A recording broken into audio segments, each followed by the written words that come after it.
Thank you very much, President Metsola, Minister, honourable members. Europe is in a fight for a continent that is whole and at peace, for a free and independent Europe, a fight for our values and our democracies, a fight for our liberty and our ability to determine our destiny for ourselves. Make no mistake, this is a fight for our future. And I thought long and hard about whether to start this State of the Union address with such a stark appraisal. After all, us Europeans are not used to or comfortable with talking in such terms, because our union is fundamentally a peace project. But the truth is that the world of today is unforgiving, and we cannot varnish over the difficulties that Europeans feel every day. They can feel the ground shift beneath them. They can feel things getting harder, just as they are working harder. They can feel the impact of the global crisis, of the higher cost of living. They feel the speed of change affecting their lives and their careers. And they worry about the endless spiral of events they see on the news, from the devastating scenes in Gaza to the relentless Russian barrage on Ukraine. We simply cannot wait for this storm to pass. This summer showed us that there is simply no room or no time for nostalgia. Battle lines for a new world order based on power are being drawn right now. So yes, Europe must fight for its place in the world, in which many major powers are either ambivalent or openly hostile to Europe, a world of imperial ambitions and imperial wars, a world in which dependencies are ruthlessly weaponized. And it is for all these reasons that a new Europe must emerge.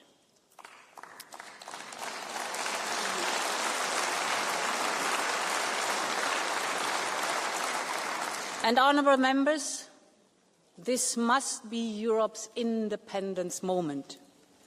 I believe this is our Union's mission, to be able to take care of our own defence and security, to take control over the technologies and energies that will fuel our own economies, to decide what kind of society and democracy we want to live in, to be open to the world and choose partnerships with allies, old and new.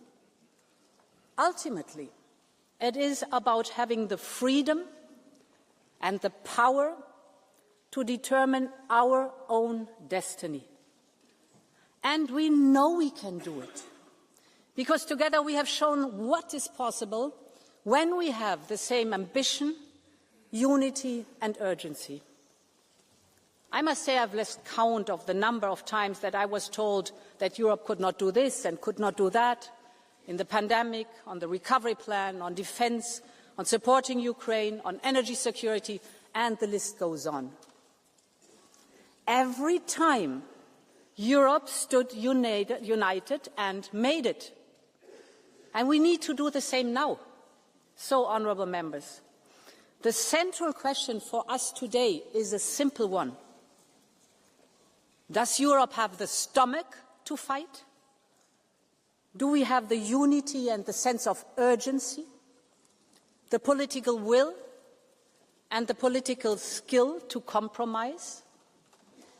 Or do we just want to fight between ourselves, be paralysed by our divisions? That is what all of us have to answer. Every member state, every member of this House, every commissioner, all of us. And in my eyes, the choice is very clear. So my pitch today is a pitch for unity. Unity between member states. unity between European institutions, unity between the pro-European democratic forces of this House.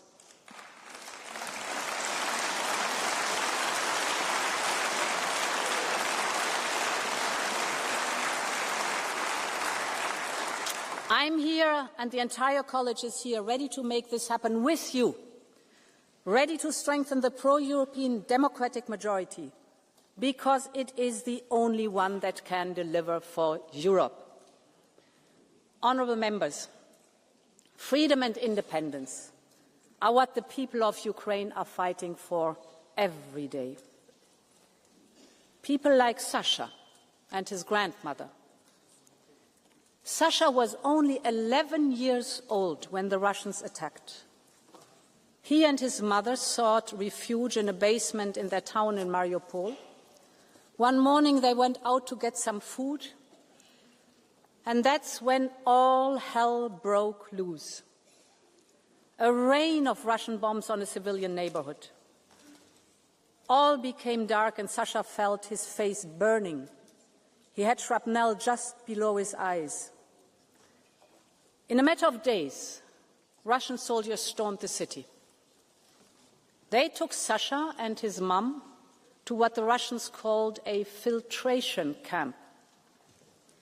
Then Sasha was taken away. They told him he didn't need his mum. He would go to Russia and have another Russian mother, a Russian passport, a Russian name. They sent him to occupy Donetsk. But Sasha did not give up. On a stop on the way, he asked to borrow a stranger's phone. And he called his grandma, Ludmila, who was living in free Ukraine. Baba, just take me home. She didn't hesitate a second. Her friends told her she was crazy to go, but Ludmila moved mountains to get to him.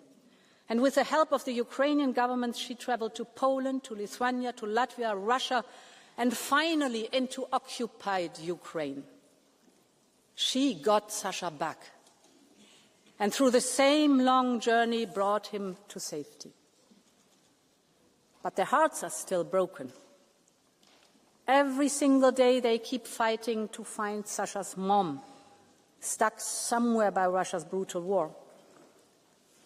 I would like to thank Sasha and Ludmila for allowing me to share their story. I'm honored that they are here with us today, and honourable members, please join me in paying tribute to Sasha, to Ludmila, and to Ukraine's relentless fight for freedom. Let's stand up. Stand up. Stand up.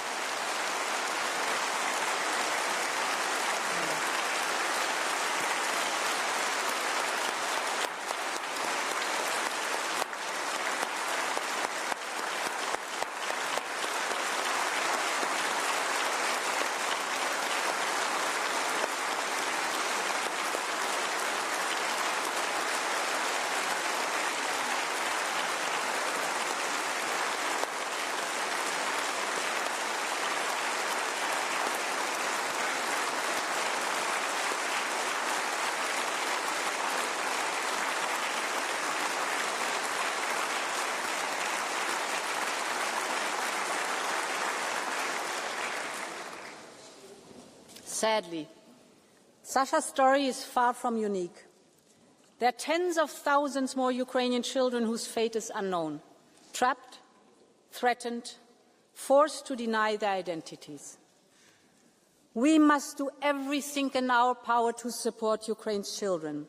And that is why I can announce that, together with Ukraine and other partners, I will host a summit of the International Coalition for the Return of Ukrainian Children. Every abducted child must be returned.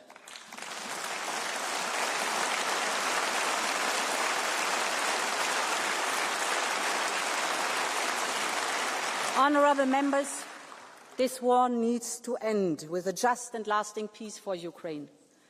Because Ukraine's freedom is Europe's freedom. The images in Alaska were not easy to digest. But just a few days later, European leaders came to Washington to support President Zelensky and secure commitments. Real progress has been made since then.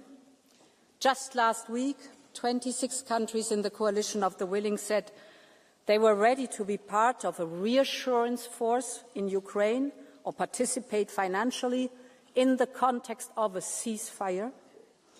We will continue to support all diplomatic efforts to end this war. But we have all seen what Russia means by diplomacy. Putin refuses to meet President Zelensky. Last week, Russia launched the largest number of drones and ballistic missiles in a single attack. Yesterday, there was a missile attack on a village in Donetsk, targeting people waiting to pick up their pensions. More than 20 were killed. And just today, we have seen a reckless and unprecedented violation of Poland and Europe's airspace by more than 10 Russian Shahid drones. Europe stands in full solidarity with Poland.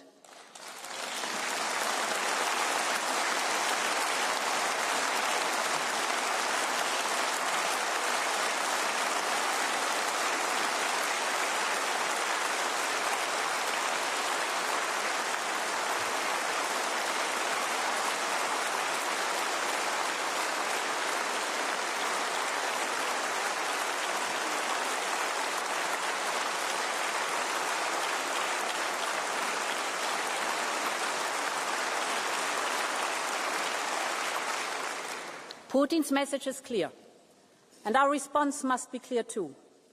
We need more pressure on Russia to come to the negotiation table. We need more sanctions. We are now working on the 19th package in coordination with partners. We're particularly looking at phasing out Russian fossil fuels faster. We're looking at the shadow fleet and at third countries.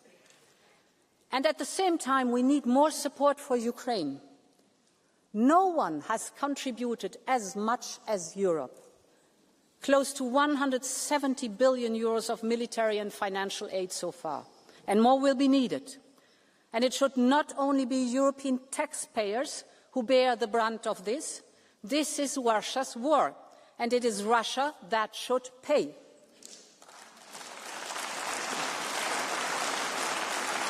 And this is why we need to work urgently on a new solution to finance Ukraine's war response and effort on the basis of the immobilized Russian assets. With the cash balances associated to these Russian assets, we can provide Ukraine with a reparations loan. The assets themselves will not be touched, and the risk will have to be carried collectively. Ukraine will only pay back the loan once Russia pays for the reparations. The money will help Ukrainians already today, but also be crucial in the mid and long term for Ukraine's safety. For example, funding the strong Ukrainian armed forces as the first line of security guarantees. So we will propose a new program. We call it Qualitative Military Edge. It will support investment in the capabilities of the Ukrainian armed forces. Take drones, for example. Before the war, Ukraine had no drones. Today, Ukraine's use of drones, it is Ukraine's use of drones that is accounting for over 2/3 of Russian equipment losses. It is a reminder of the power of human ingenuity in our open societies. But we also know that Russia is catching up fast, supported by the Iranian Shahid drones. And it is seizing the advantage of industrial mass production. Saturday, in one single night, Russia sent 800 drones to Ukraine in one single night. So, ingenuity helped to open a door for Ukraine's defense, but raw industrial might, on the other side, may threaten to sweep it closed. So we can use our industrial strength to support Ukraine to counter this drone warfare. We can help transform Ukrainian ingenuity into battlefield advantage and into joint industrialization. And this is why I can also announce that Europe will front-load 6 billion euros from the ERA loan and enter into a drone alliance with Ukraine. Ukraine has the ingenuity. What it needs now is scale, and together we can provide it so that Ukraine keeps its edge and Europe strengthens its own.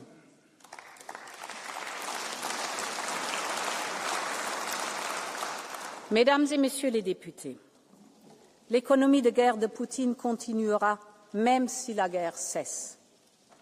Cela signifie que l'Europe doit être prête à assumer la responsabilité de sa propre sécurité. Bien sûr, l'OTAN restera toujours essentielle, mais seule une posture de défense européenne forte et crédible peut garantir notre sécurité. Et nous avons accompli des progrès historiques ces dernières années pour bâtir notre Union européenne de la défense. Au début de cette année, nous avons lancé le plan Readiness 2030 qui pourrait mobiliser jusqu'à 800 milliards d'euros d'investissement dans le domaine de la défense. Cela inclut le programme SAFE, désormais prêt à fournir 150 milliards d'euros pour des achats communs. 19 États membres ont déjà soumis une demande. Le programme est complètement souscrit. Ça, c'est une très bonne nouvelle. Nous travaillons aussi à accorder une prime à ceux qui soutiennent l'Ukraine ou achètent du matériel ukrainien. C'est une aide financière d'urgence face à un besoin urgent. La semaine dernière, j'ai pu le constater de mes propres yeux en visitant les États membres en première ligne. Ce sont eux qui connaissent le mieux la menace russe. Et sans aucun doute, le flanc oriental de l'Europe protège toute l'Europe, de la mer Balte à la mer Noire.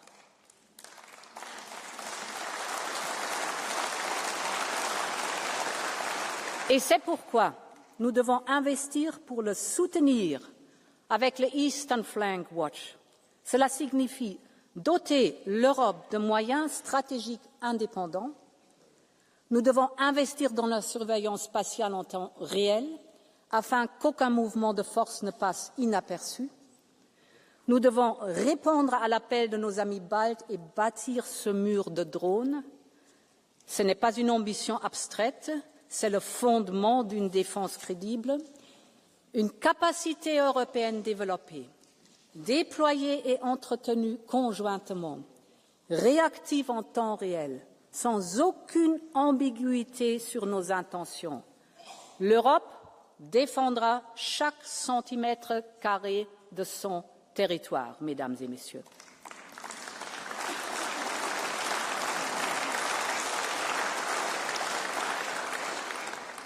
Et dans tous les pays que j'ai visités, j'ai entendu le même message. Il n'y a pas de temps à perdre. Donc, lors du prochain Conseil européen, nous présenterons une feuille de route claire pour lancer de nouveaux projets communs en matière de défense, fixer des objectifs précis pour 2030 et créer un semestre européen de défense, parce que 2030, c'est demain. Et c'est aujourd'hui que l'Europe doit se préparer. Honourable members, when we talk about independence, we're talking about choosing our destiny. That is what Ukraine is fighting for. And that is what all Europeans deserve. Because Europe is an idea, the idea of freedom and mutual strength. This was the idea that drove the post-1989 generation, when East and West came together. And it is as powerful now as it was then. And this is why we are bringing future member states closer to our union investing, supporting reforms, integrating into the single market. We must keep up the speed on this merits-based process, because only a united, I would even say a reunited Europe can be an independent Europe. A larger and stronger union is a security guarantee for all of us. And because for Ukraine, for Moldova and for the Western Balkans, their futures in our union, let's make the next reunification of Europe happen together.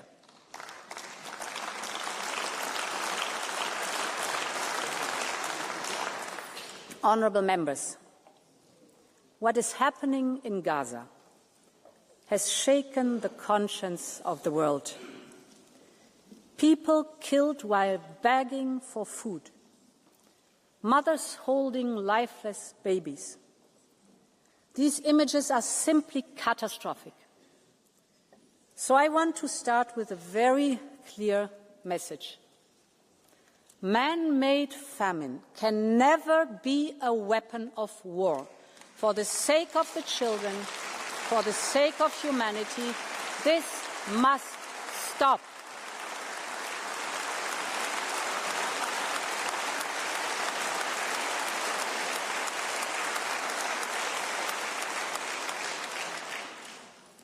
This is also part of a more systematic shift in the last month that is simply unacceptable. We have seen the financial suffocation of the Palestinian Authority, the plans for settlement project in the so-called E1 era, which would easily cut off the occupied West Bank from East Jerusalem, the actions and statements by the most extremist ministers of the Israeli government, which incite violence. All of this points to a clear attempt to undermine the two-state solution, to undermine the vision of a viable Palestinian state, and we must not let this happen.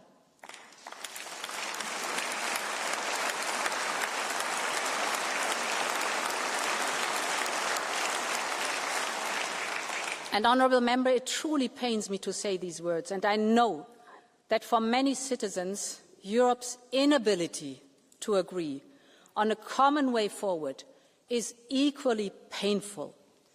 They are asking how much worse things must get before there is unity in response. I understand, because what is happening in Gaza is unacceptable, and because Europe must lead the way, just as it has done before. Our financial support and humanitarian aid far outweigh that of any other partner. Our commitment to a viable Palestinian Authority is keeping the two-state solution alive, and we must urge others to urgently step up too, both in the region and beyond. But, of course, Europe needs to do more.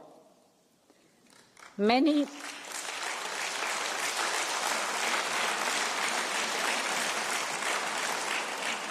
member states have moved ahead on their own. On our side, we proposed to suspend parts of our Horizon funding, but this is stuck without a majority. We must overcome this. We cannot afford to be paralyzed. And this is why I will propose a package of measures to carve out a way forward. First, the Commission will do all that it can do on its own. We will put our bilateral support to Israel on hold. We will stop all payments in these areas without affecting our work with Israeli civil society or Yad Vashem. Second, we will make 2 further proposals to the Council. We will propose sanctions on the extremist ministers and on violent settlers.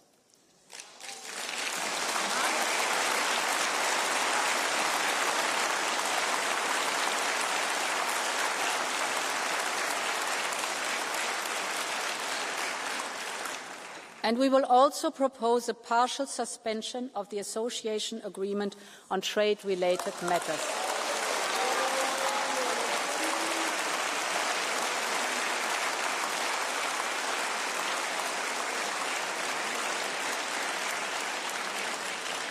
I am aware it will be difficult to find majorities, and I know that any action will be too much for one and too little for others. But we must all take our own responsibility: Parliament, Council, Commission. My third point: we will set up a Palestine donor group next month, including a dedicated instrument for Gaza reconstruction.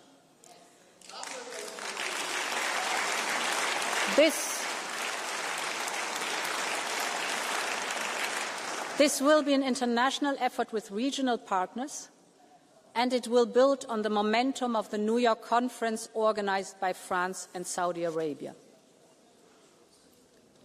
Honourable members, I am a long-standing friend of the people of Israel. I know how much the atrocious attacks on October 7th by Hamas terrorists shook the nation to its core. The hostages have now been held captive by Hamas terrorists for more than 700 days since October 7th. That is 700 days of pain and suffering. There can never be any place for Hamas, neither now nor in future, because they are terrorists who want to destroy Israel. They are also inflicting terror on their own people, keeping their future hostage. Europe's goal has always been the same: real security for Israel and a safe present and future for all Palestinians.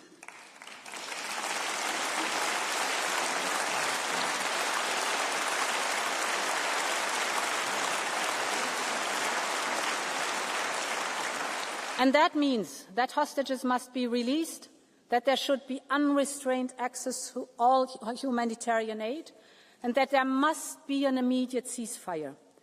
But in the longer term, the only realistic peace plan is based on two states, living side by side in peace and security, with a secure Israel, a viable Palestinian Authority, and the scourge of Hamas removed. That is what Europe has always stood for, and it is time to come together and help make this happen.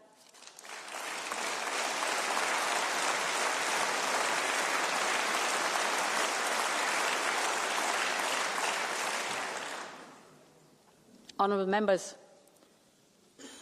the transition is now hard. I want to speak about competitiveness. I know, but this is a State of the Union, and competitiveness is a central piece of our European Union.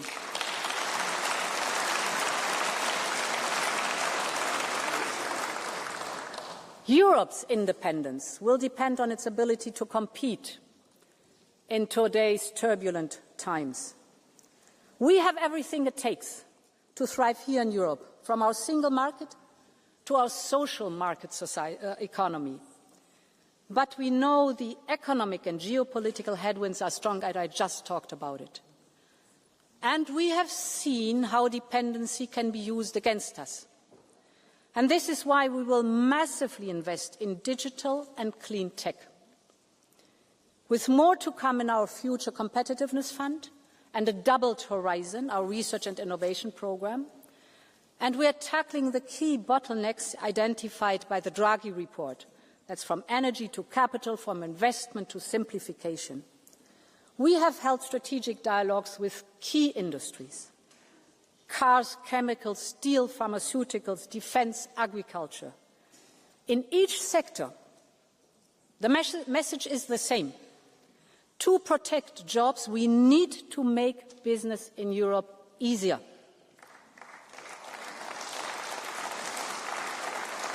A digital euro, for example, will make it easier for companies and consumers alike. And the omnibuses we have put on the table so far will make a real difference. Less paperwork, less overlaps, less complex rules. Our proposal will cut 8 billion euros per year, 8 billion cut of bureaucratic costs for European companies. And further omnibuses are on their way, for example, on military mobility or on the digital. For innovative companies, we are preparing the so-called 28th regime and speeding up the work on the Savings and Investment Union.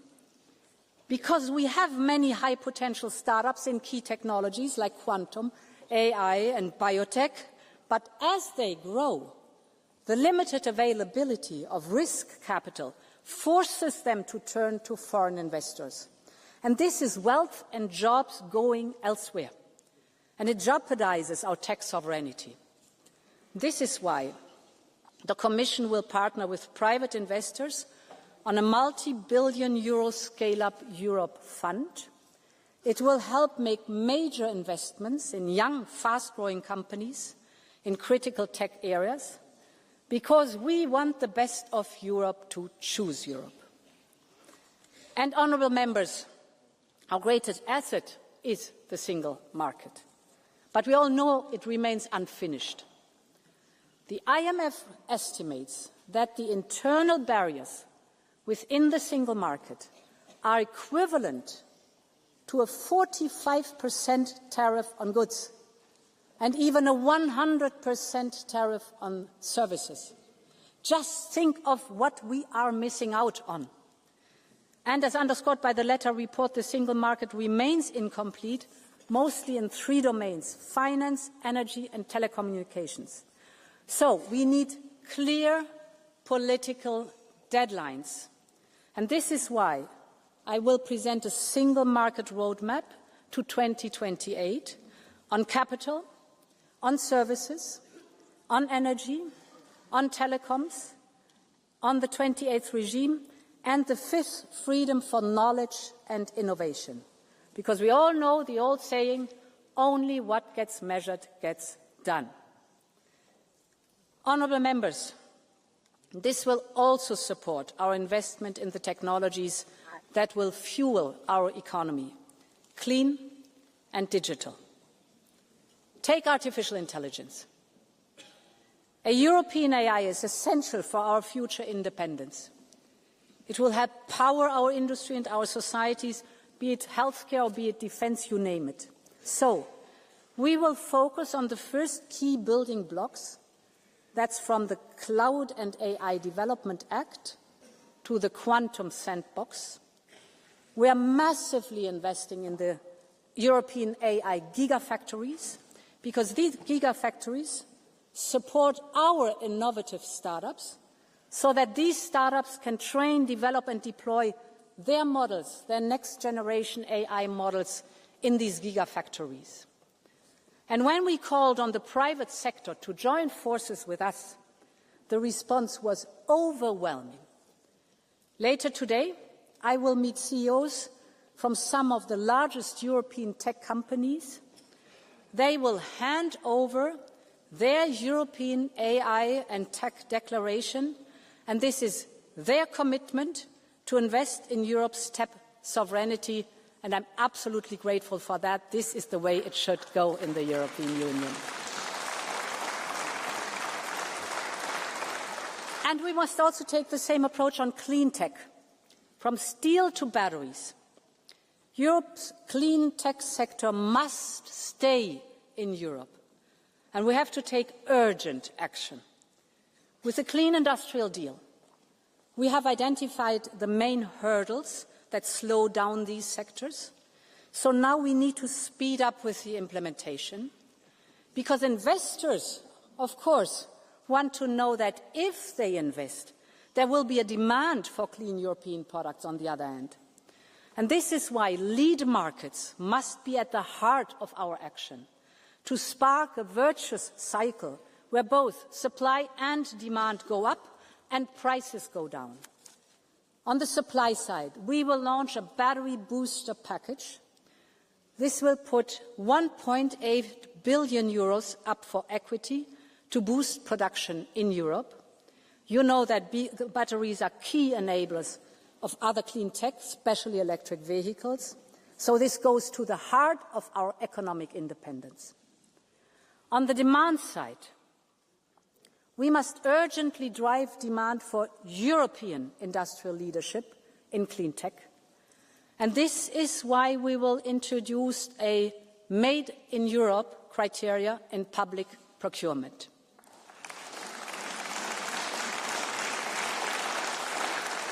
And when we invest in Global Gateway, for example, we set strong incentives for partners to buy European. I'm convinced the future of clean tech will continue to be made in Europe. But for that, we also need to make sure that our industry has the materials here in Europe. And the only answer here is creating a truly circular economy. So, we must move fast on the Circular Economy Act and move ahead in those sectors that are ready. And finally, we need to keep the speed. So the Commission will propose an Industrial Accelerator Act for the key strategic sectors and technologies. In sum, when it comes to digital and clean tech, we have to be faster, smarter, and we have to be more European.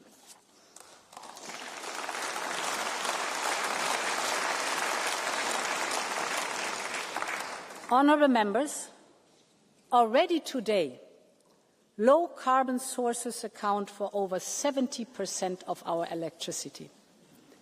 We are global leaders in clean tech patents, better than the United States, racing with China.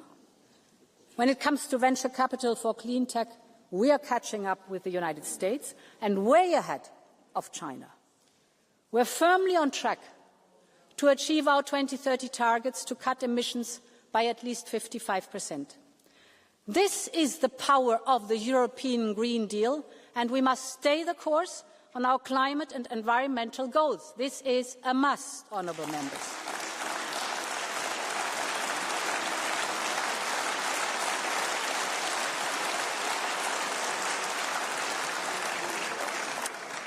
And the science is very clear.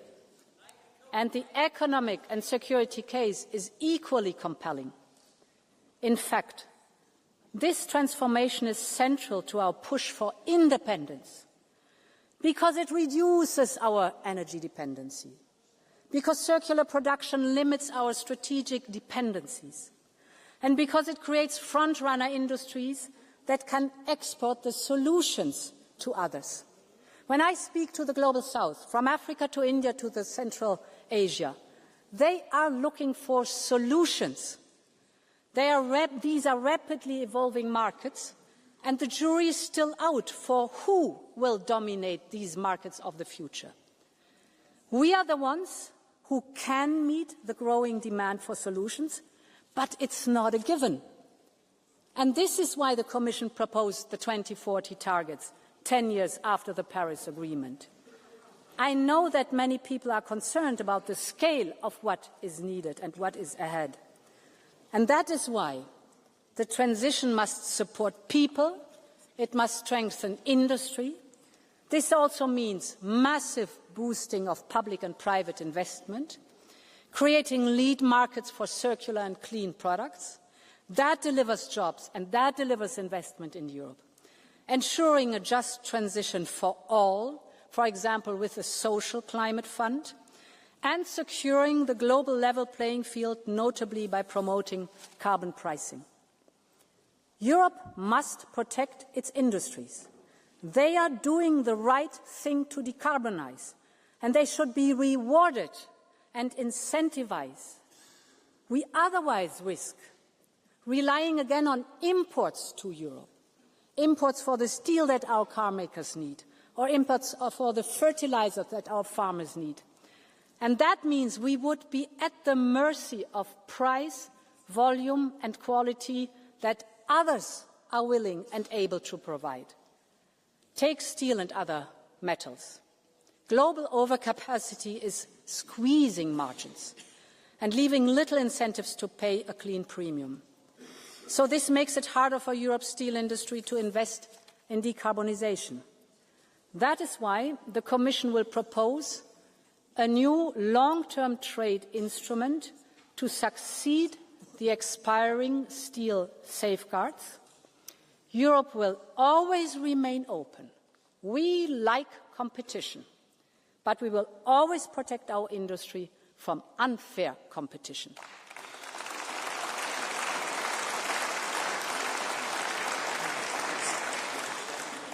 Honourable members, when we talk about competitiveness, we talk about jobs. We're talking about people and their livelihood. So the bottom line is that workers must be empowered if we are to have a competitive economy. And that is why we will propose a Quality Jobs Act to ensure that modern employment keeps pace with the modern economy. And this is important because we know how hard times have been for so many families, how costs have rocketed up, how people are making sacrifices to make ends meet. This is a matter of basic social justice. This is why we urgently need an ambitious European anti-poverty strategy. We will lay out our plan to help eradicate poverty by 2050, backed by a strong child guarantee to shield our children from poverty.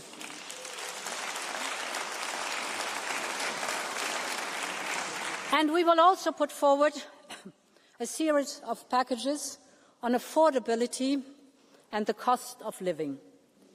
Allow me to give you 4 telling examples. The first is energy. When the energy costs rise, it is not just a number on the bill. It is every single part of people's life that is affected. So at the height of the energy crisis in the last years, Europe acted. And thanks to that common effort, we quickly managed to stabilize prices and secure supply. We are now on the path to energy independence. But energy bills are still a real source of anxiety for millions of Europeans, and costs are still structurally too high for industry. We know what drove prices up. That was dependency on Russian fossil fuels. So it's time to get rid of dirty Russian fossil fuels completely.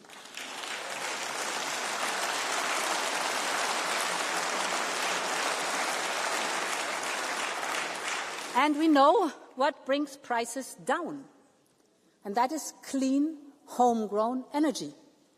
We need to generate more homegrown renewables with nuclear as a base load, but we also need to urgently modernize and invest in our infrastructure and our interconnectors. This is why we will propose a new grids package to strengthen our grid infrastructure and speed up permitting. And to go with that, I'm presenting today a new initiative called Energy Highways. We have identified 8 critical bottlenecks in our energy infrastructure that goes from the Øresund Strait to the Sicilian Canal. We will now work to remove these bottlenecks one by one. We will bring governments and utilities together to address all outstanding issues, because Europeans need affordable energy right now. And honourable members, a home is not just 4 walls and a roof. It is safety. It is warmth. It's a place for family and friends. It is belonging. But for too many Europeans today, home has become a source of anxiety. It can mean debts and uncertainty. The numbers tell a painful truth. House prices are up by more than 20% since 2015. Building permits down by over 20% in 5 years. This is more than a housing crisis. This is a social crisis. It tears Europe's social fabric. It weakens our cohesion, and it also threatens our competitiveness. Nurses, teachers and firemen cannot afford to live where they serve. Students drop out because they cannot pay the rent. Young people delay starting families. This is why still this year, after receiving your input, we will present the first ever European affordable housing plan to make housing more affordable, more sustainable and of better quality. It will be a European effort anchored in local realities. We need a radical overhaul of the way we tackle this issue.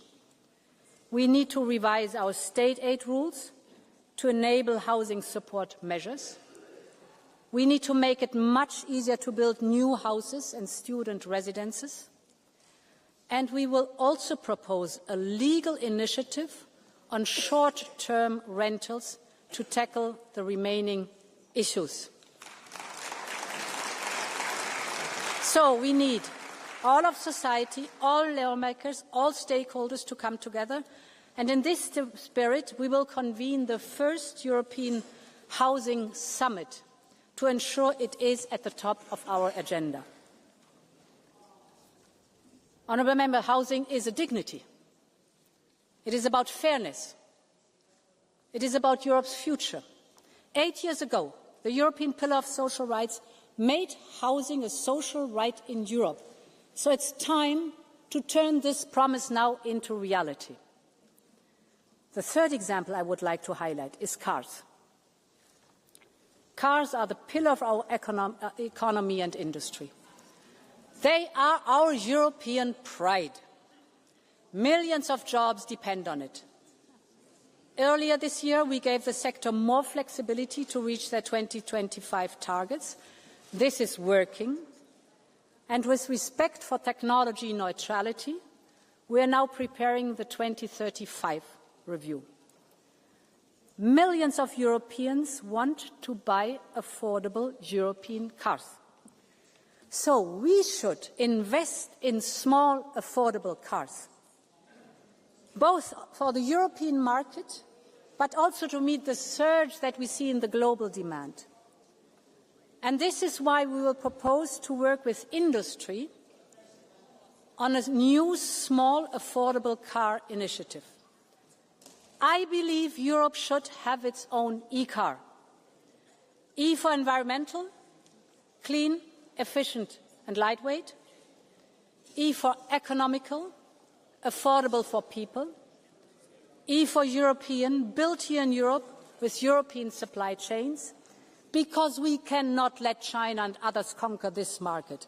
No matter what, we all know the future will be electric, and Europe will be a part of it. The future of cars and the cars of the future must be made here in Europe.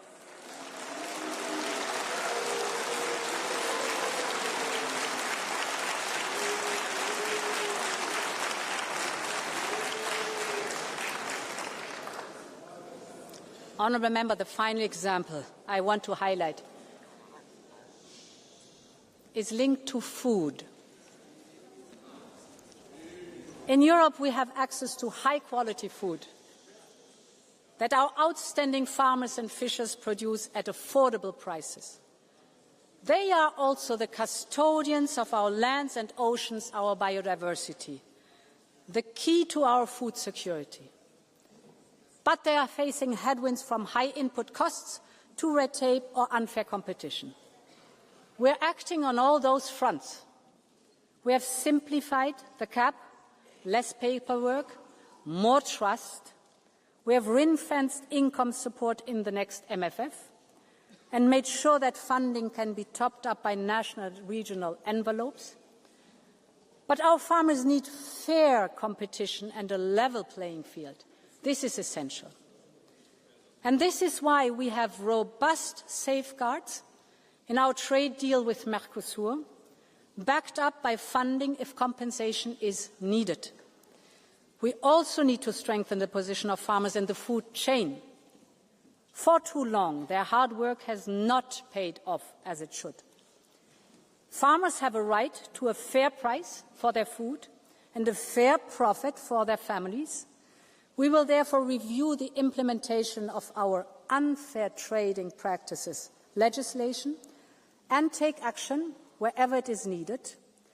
And I can announce today that we will boost our promotion budget to launch a new Buy European Food campaign, because we can proudly say that our European food is the best in the world.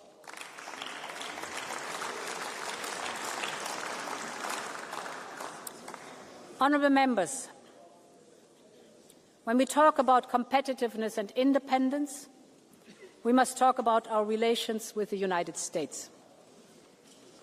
I've heard many things about the deal agreed in summer. I understand the initial reactions, so allow me to be as clear as I can. Our trading relationship with the United States is our most important. We export over 500 billion euros worth of goods every year. Millions of jobs depend on it. And as President of the Commission, I will never gamble with people's jobs and livelihoods. This is why we did a deal to keep market access for our industries. And we ensured that Europe got the best possible deal out there. We have put our companies at a relative advantage because some of our direct competitors face much higher tariffs from the US. Yes, their baseline might be lower, but when you account for the exceptions that we secured and the additional rates which others have on top, we have the best agreement without any doubt. But I want also to be crystal clear on one point. Whether on environmental or digital regulation, we set our own standards, we set our own regulation. Europe will always decide for itself.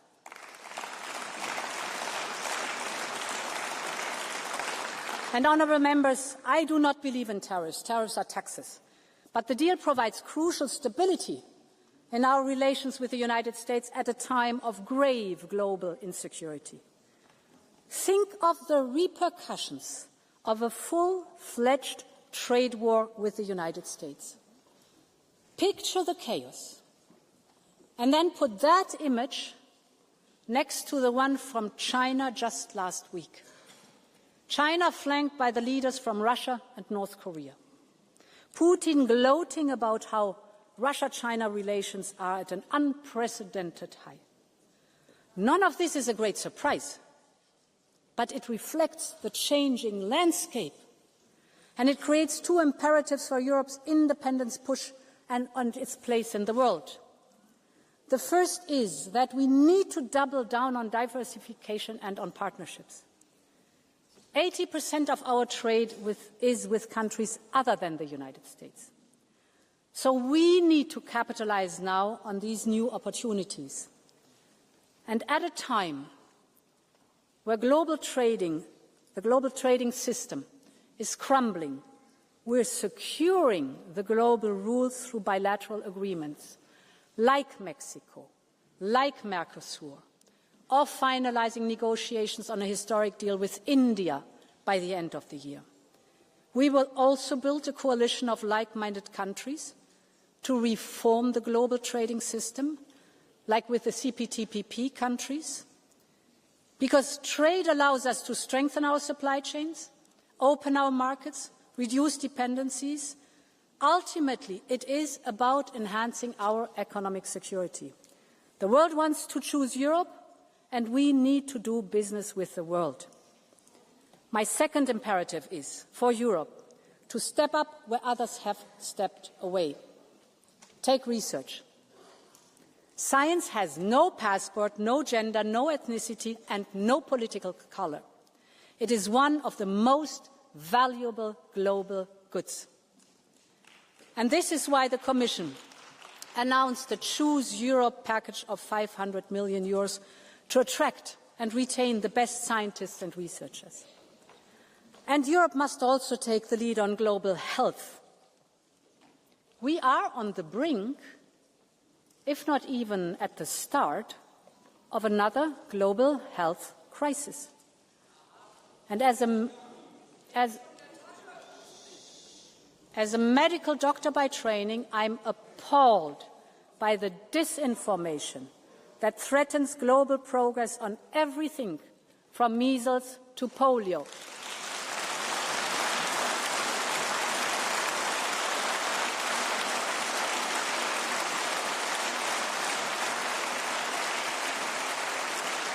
And this is why today I can announce that the European Union will head a new global health resilience initiative, because the world is looking to Europe and Europe is ready to lead.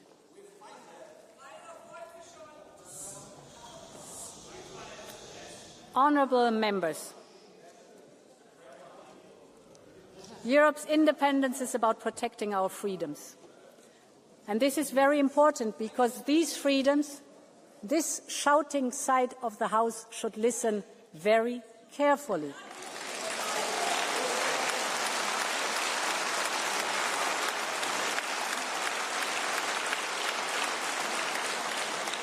Listen very carefully. Can you please stop? Can you please stop? Please. Listen very carefully about the freedoms, the freedom to decide, the freedom to speak out, to move around the whole continent, the freedom to vote, to love, to pray, to live in a union of equality. Our democracy and the rule of law are the guarantors of those freedoms.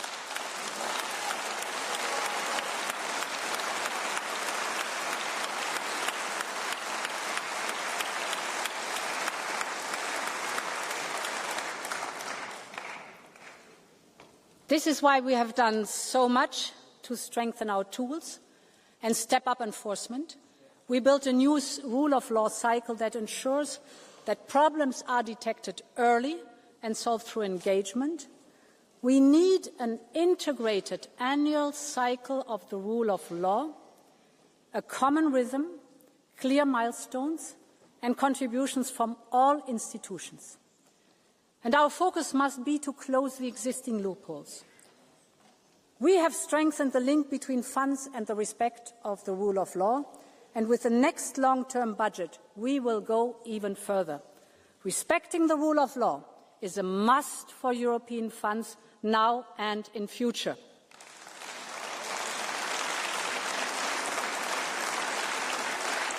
And honourable members, the rise in information manipulation and disinformation, as we hear, is dividing our societies. It is not only eroding trust in the truth, but also in democracy itself. This is why we urgently need the European Democracy Shield. We need more capacity to monitor and detect information manipulation and disinformation. So we will set up a new European Centre for Democratic Resilience. This will bring together the expertise and capacity of member states and neighbouring countries. You obviously are fearing this new centre.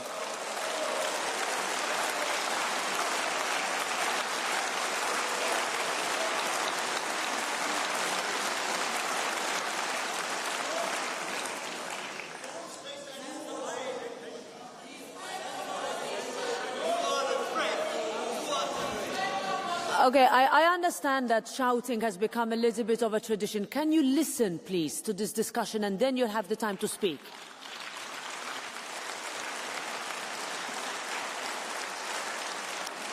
In some communities across Europe, traditional media are struggling. In many rural areas, the days of going out for local paper is a nostalgic memory. This has created many news deserts where disinformation thrives, and this is so dangerous for our democracy, because informed citizens who can trust what they read and hear are essential to keep those in power accountable. And when independent media is dismantled or neutralized, our ability to monitor corruption and preserve democracy is severely weakened. This is why the first step Listen careful. This is why the first step in an autocrat's playbook is always to capture independent media, because this enables backsliding and corruption to happen in the dark. So we need to do more to protect our media and our independent press. And this is why we will launch a new media resilience programme. And this media resilience programme will support independent journalism and media literacy, but we also need to invest to address some of the root causes of this threat. This is why in the next budget we have proposed to significantly boost funding for media. We also need to enable private equity. We will therefore use our tools to support independent and local media. A free press is the backbone of any democracy, and we will support Europe's press to remain free despite your shouting.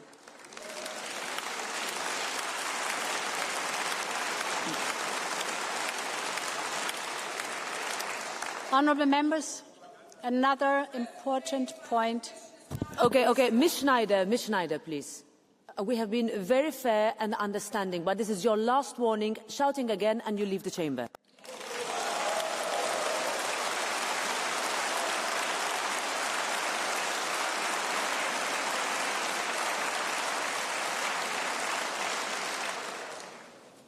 Let's have a look at social media. It has many, many benefits for connecting people. But I would like to raise one very specific topic. And this is the effects of giving our children unfettered access to social media. As a mother of 7 and a grandmother of 4, I feel the anxiety of parents who are doing their best to keep their children safe. These parents worry that when their children pick up a phone, they could be exposed to the wide-ranging dangers simply with a scroll.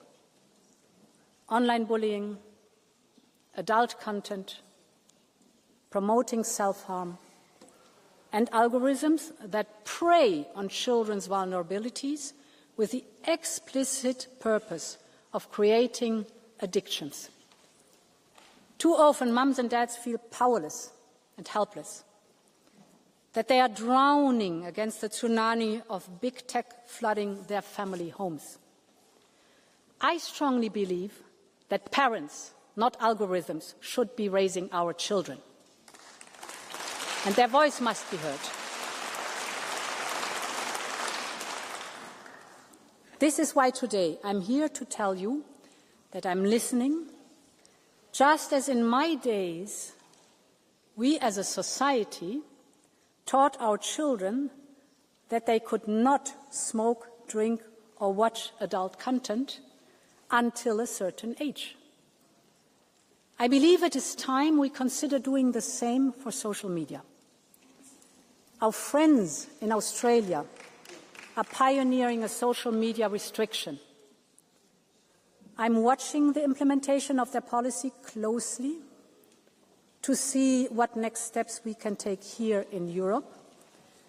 I will commission a panel of experts to advise me by the end of this year on the best approach for Europe. We will approach this carefully and listen to everyone. And in all of this work, we will be guided by the need to empower parents and to build a safer Europe for our children. Because when it comes to kids' safety online, Europe believes in parents and not in profits.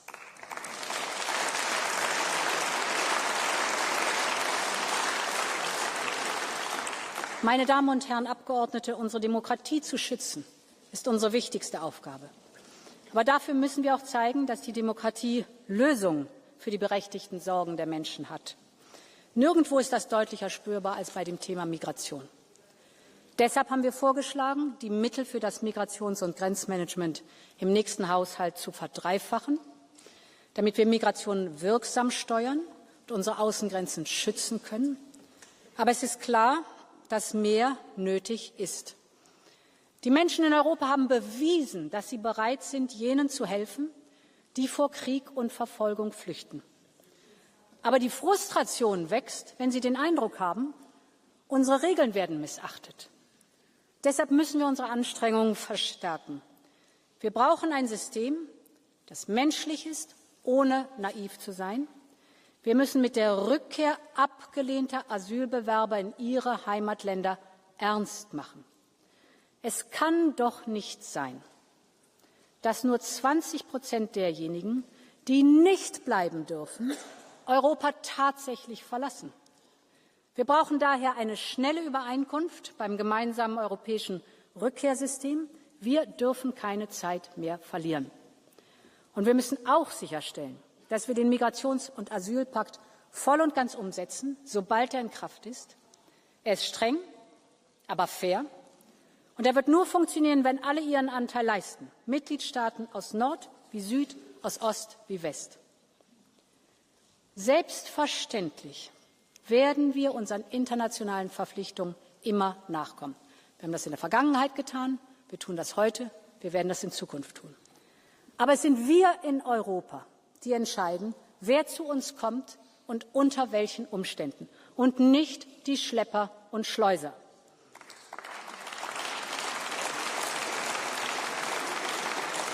Die Schlepper und Schleuser machen Millionen und Abermillionen mit ihren zynischen, falschen und oft fatalen Versprechen. Deshalb müssen wir ihr Geschäftsmodell zerstören. Die Zahlen gehen zwar insgesamt zurück, aber immer noch versuchen zu viele Schleuser und Schlepper, illegal die Menschen über die Grenzen zu bringen, und oft sterben die Menschen auf dem Weg. Wir müssen mit Social-Media-Plattformen zusammenarbeiten, um die Online-Planung, Online-Werbung für Schleuseroperationen zu beenden. Wir müssen enger mit den Fluggesellschaften kooperieren, gerade auf problematischen Routen wie denen nach Belarus. Und nur wenn wir der Spur des Geldes folgen, können wir die kriminellen Netzwerke aufspüren und ihre Finanzquellen austrocknen. Und wir brauchen ein neues Sanktionsregime, das Schleuser und Menschenhändler ins Visier nimmt, um ihre Vermögenswerte einzufrieren, um ihre Bewegungsmöglichkeiten einzuschränken, um ihre Gewinne zu kappen. Menschenschmuggel ist ein grausames und verbrecherisches Geschäft.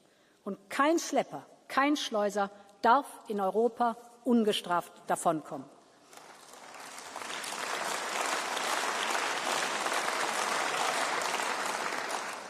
Honourable Member, the point I want to make is simple. If it matters to Europeans, it matters to Europe. This is our enduring duty to deliver. This summer, we all saw the pictures of Europe's forests and villages on fire. More than 1 million hectares were burned. An area around a third of the size of Belgium. The scale of the damage is enormous. And we know it is not a one-off.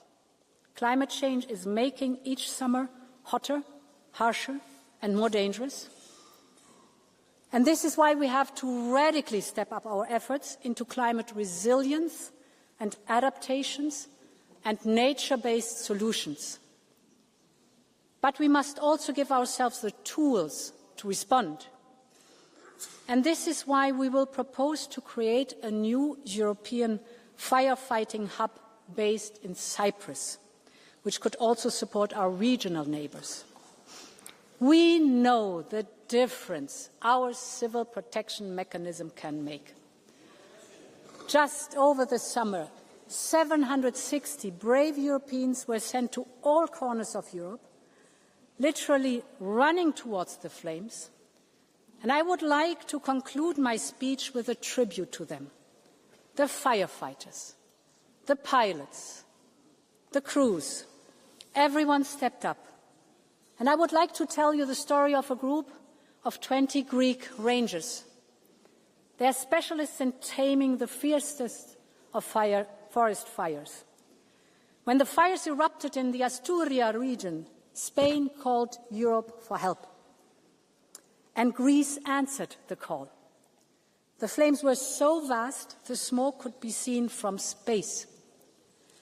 But for 5 days, these 20 Greek rangers stood shoulder to shoulder with their Spanish colleagues. As the flames swept closer to the village of genestoso. They fought day and night to contain the inferno. And in the end, together, they tamed the fire and the village was saved. And honourable members, it is such an honour to welcome one of these heroes today. The leader of the Greek team, Lieutenant Nikolaios Paisios. Lieutenant, dear Nikolaios, your courage is an inspiration to all of us.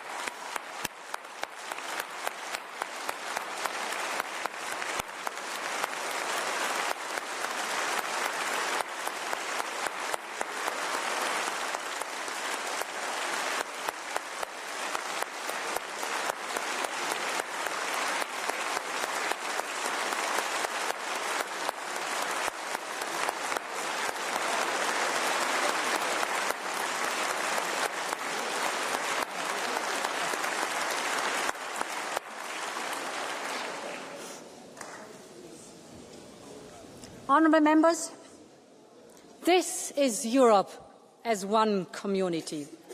This is the Europe that I love and that you love, we all love. This is the Europe that we must protect at all costs, and we must do that together. I want to work with this House and with all pro-European democratic forces to deliver for Europe. I'm working on legislative packages to empower this pro-European majority. And I'm so delighted, dear Roberta, that we have managed to renew the framework agreement between the Commission and the Parliament. This will only strengthen our cooperation. And it will be an enabler for us to work on the real reforms that are needed. Because I support the right of initiative of the European Parliament. And I believe that we need to move. I believe that we need to move to qualified majorities in some areas, for example, in foreign policy. It is time to break free from the shackles of unanimity. The point is that we need to make sure that our union is faster and can deliver. Because this is how we can win the fight together, to deliver Europe's independence moments. And let's remember that we have always had to fight for our freedoms, for the generation that fought hard and hand in hand across our continent, to the underground press that kept the flame of freedom alive across Central and Eastern Europe during the Cold War, or the forest brothers in the Baltics who resisted Soviet oppression at every turn. This struggle, this fight, is deeply ingrained in who we are as Europeans. 80 years ago, our continent was hell on earth. 40 years ago, our continent was divided by a wall. But on each occasion, Europeans decided to fight for a better future, to make itself whole and to make the whole strong. And that is what I will strive for every single day with you, honourable members. Long live Europe. Thank you so much.